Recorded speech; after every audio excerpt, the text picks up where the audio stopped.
All right. Welcome on in to the latest episode of the Off Air podcast.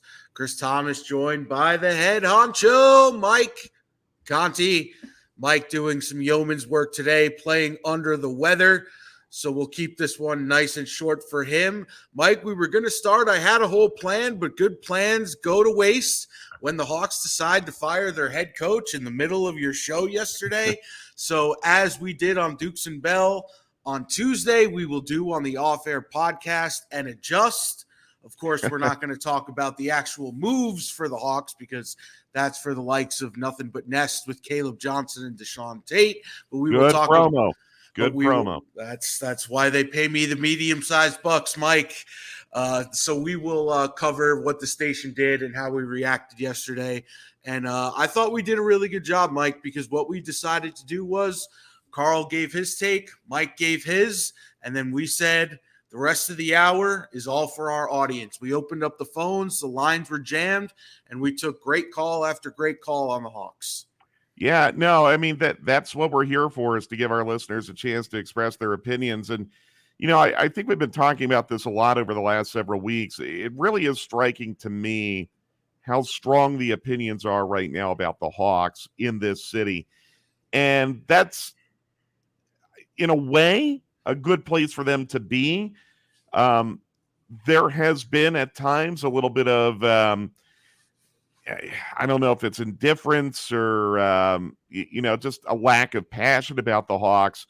I think there's some genuine passion, anger, distress about the direction that the Hawks are going in. And, here's another situation where our listeners get a chance to react to some really big news. So I love how you guys handled it. I love how, Carl and Mike were able to express themselves. Our listeners were able to express themselves. And, now we move on to kind of analyzing what's to come next. But it's like we always say, the news cycle is always undefeated in Sports Talk Radio.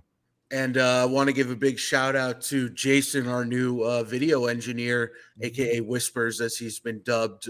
Whispers? Yes, that is the Explain name. That one to me. I haven't heard that yet. So Carl and Mike, everybody gets a nickname if you're affiliated with Dukes and Bell. That's just how it works.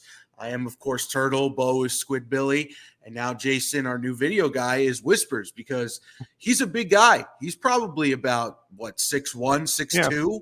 Not small. Yeah, he's got a big frame. But he is maybe the most soft-spoken individual I've ever met in my entire life. He's polite.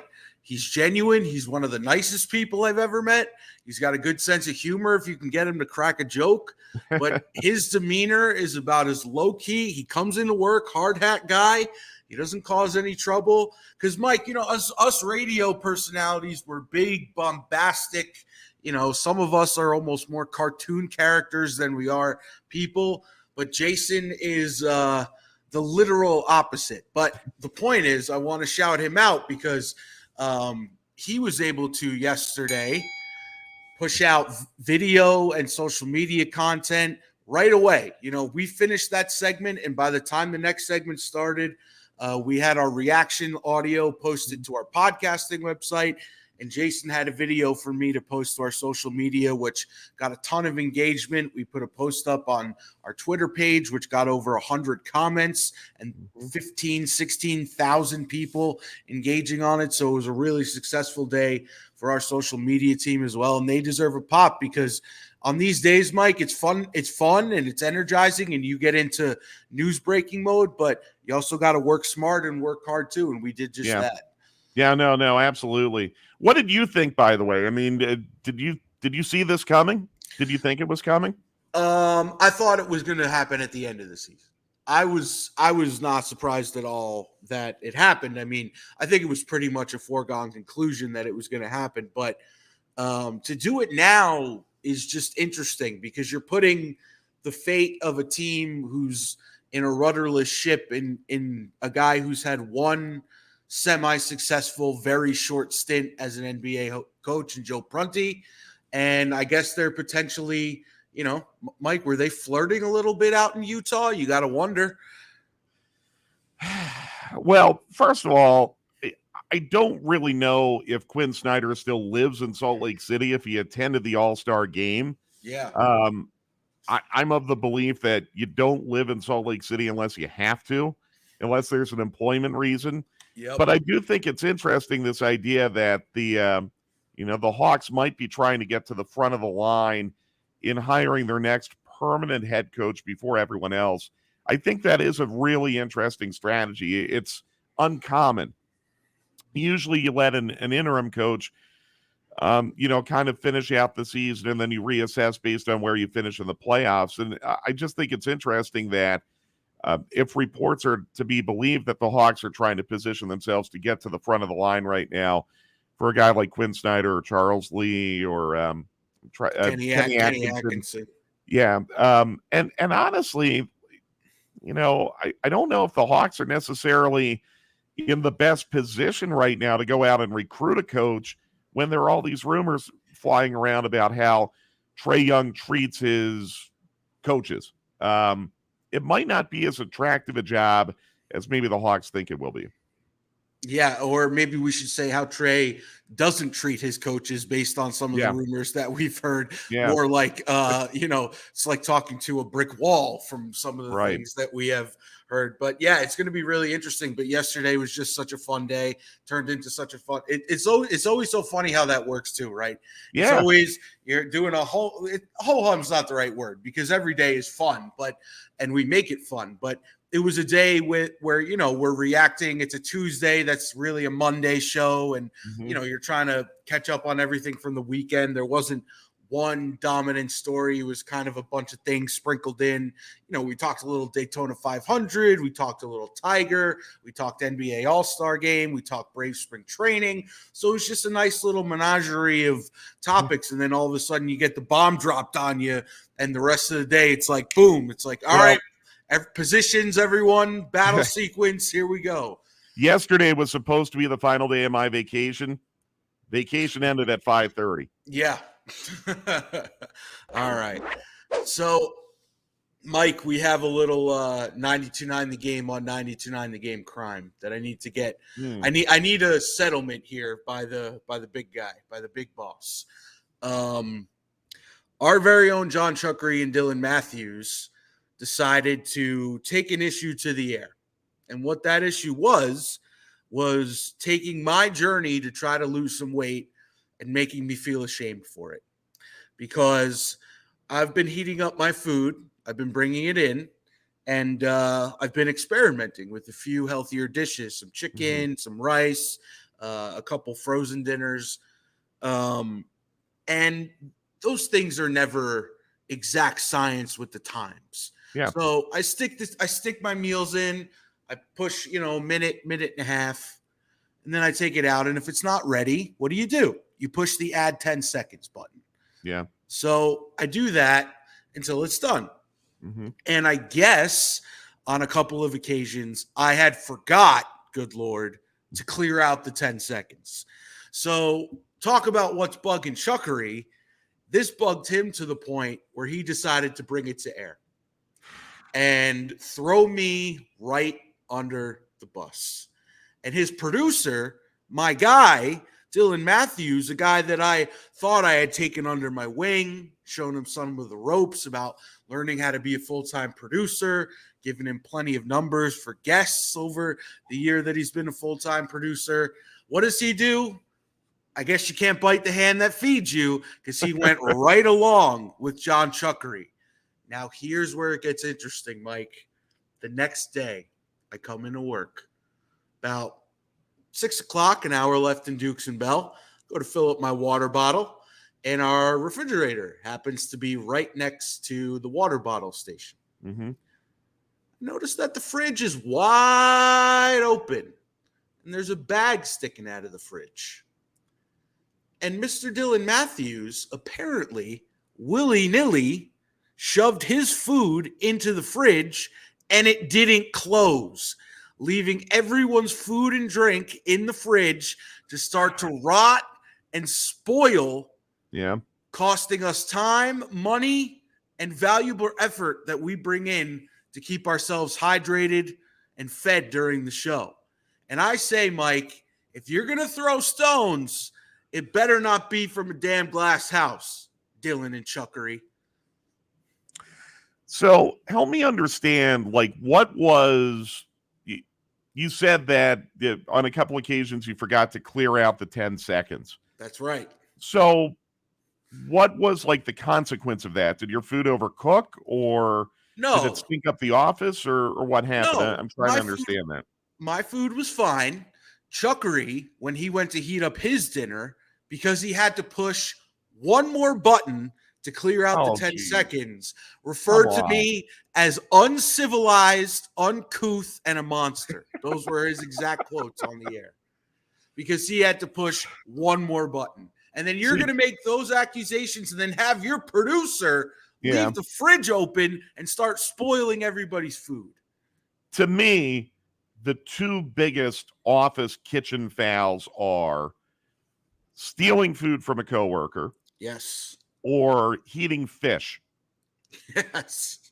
Right? I mean, when you microwave fish, the stench, it's like you need to get a priest to get the stench out of the walls and the carpet and the ceilings and everything. Like that is a stench that you cannot get rid of. And then obviously stealing food, you want to talk about uncouth and uncivilized. That's the very definition of it. Leaving an extra 10 seconds on the microwave where you have to hit clear. Yep. I mean, I don't want to take sides.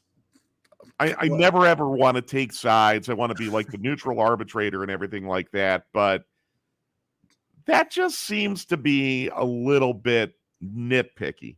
But then again, and I love him. We all love John. John does have a habit of maybe over embellishing sometimes when it comes to storytelling or creating conflict or anything like that. Now, I don't want to throw stones from a glass house either. I'm guilty of doing that too.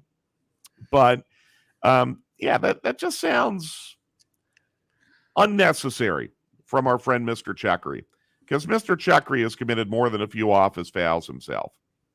Yeah, and then, on top of it, the next night, your producer trying to wait, but that's clearly an accident, right? Like Dylan didn't intentionally do that, correct? Well, mind your P's and Q's, Mike. It's a pitcher accidentally grooves a fastball down the middle. The batter hits a home run. It's still a home run. Dylan is not a sociopath. I don't think he would have done that on purpose. Well, it's not about sociopath, Mike. It's about taking the extra second to make sure, in the same way that I'm being asked to hit clear, take the extra second to make sure that you fully closed your fridge and the food fits. All right, I get that. But then I would also say, you're right, but I would also submit that Dylan is not always in lockstep with his producer on a lot of different things. Including the way that they view the world, and certainly the way that they carry themselves demeanor-wise. They're very different people. So I don't want Dylan to suffer for the sins of John Chuckery. I don't think that's fair. Well, he got roped into it because he was on with him that night, and he had to pick a side. And I'm going to say this now: he chose wrong. But you know what? I'll tell you this: and you've worked at radio stations where some of the hosts literally hate each other and have open, awkward, conflict and fights and things like that. What you are describing is about as controversial as it gets within the 92.9 staff. I'd say that's a good thing. That's true. You know what? That's a hell of a PR spin there, Mr. There Conti. You go. If this is as bad as it gets, we're doing pretty well. All right. That's why you're the head honcho.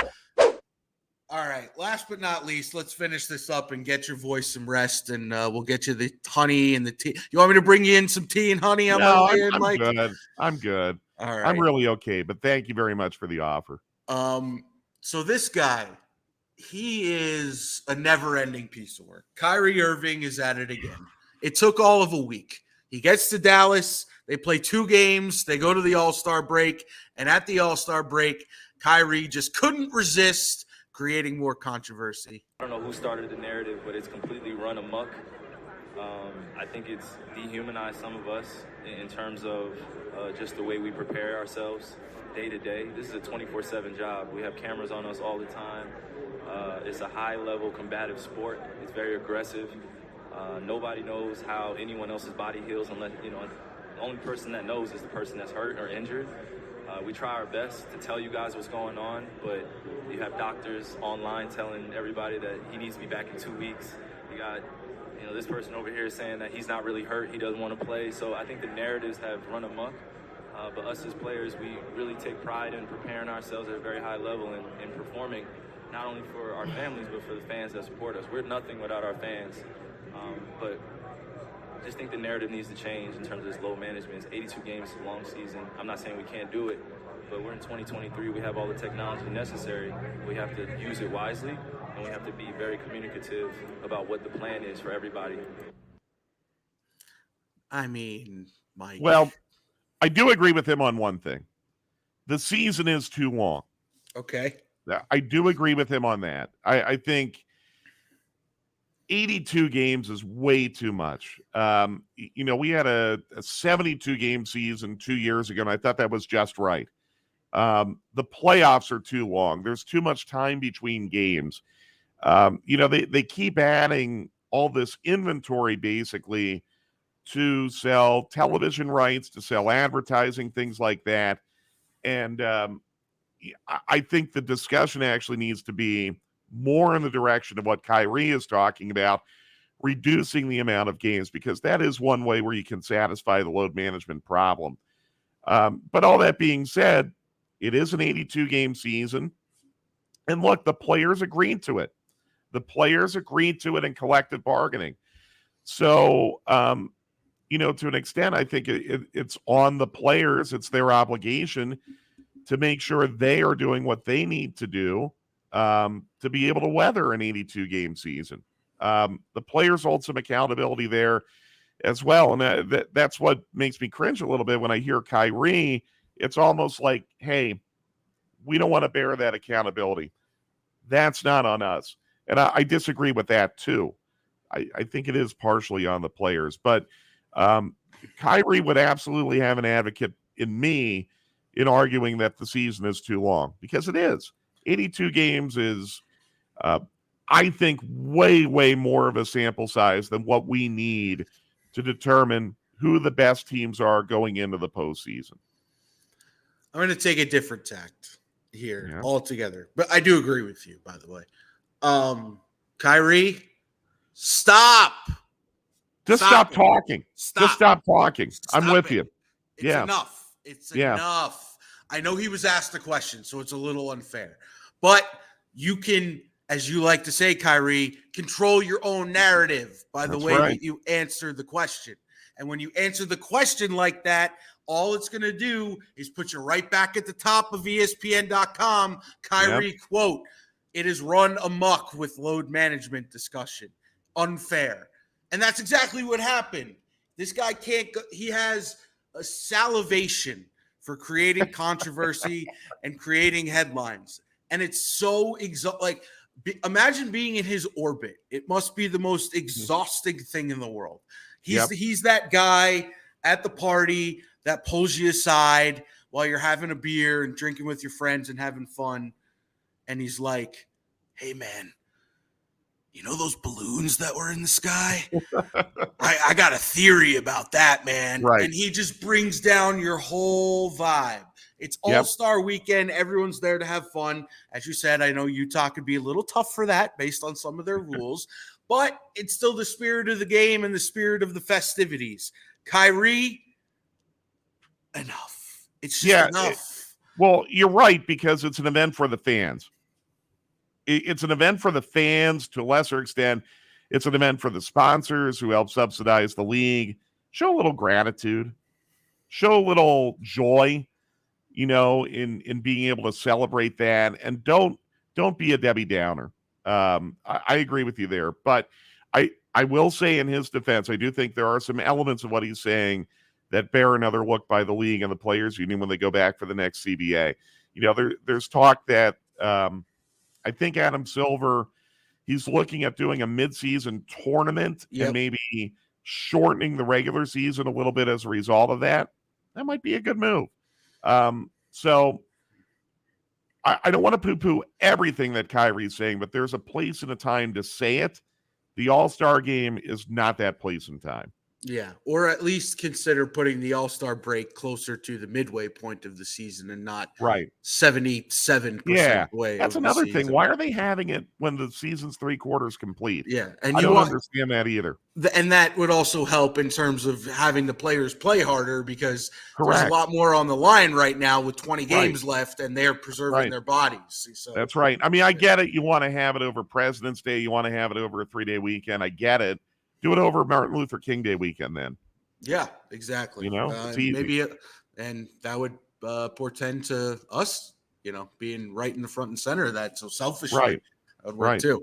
All right, Mike, let's get you out of here on that note. Let's rest up that voice because you got some Atlanta United action to call. Yeah, this always happens coming into the season too. It's like always the worst timing. But seriously, I feel good, and thank you for carrying me today. And I'll be good as new in a day or two. This pollen is really getting to me. So the early spring, it's great for hanging out outside, but it's not so great for my sinuses. Yeah. Well, with that note, Mike Conti, follow him, Mike Conti 929. I am at C Thomas Radio. We will talk to you next time on the Off Air Podcast.